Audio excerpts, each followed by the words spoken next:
தேங்காய், சீரகம், வறுத்த உளுத்தம்பருப்பு, மிளகாய் வத்தல் அரைச்சி இந்த முருங்கைக்காயில் சேர்த்துடலாம்.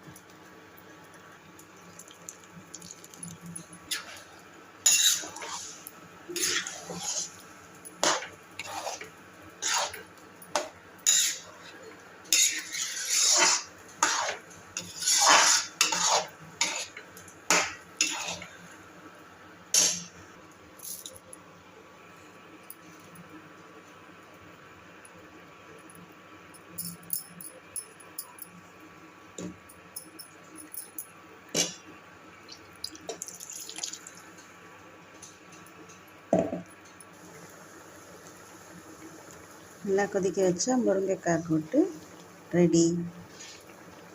ரொம்ப டேஸ்ட்டாக இருக்கும். நீங்களும் இது போல் செஞ்சு பாருங்கள். நல்லா இருந்ததுன்னா ஷேர் பண்ணி சப்ஸ்கிரைப் பண்ணுங்கள்.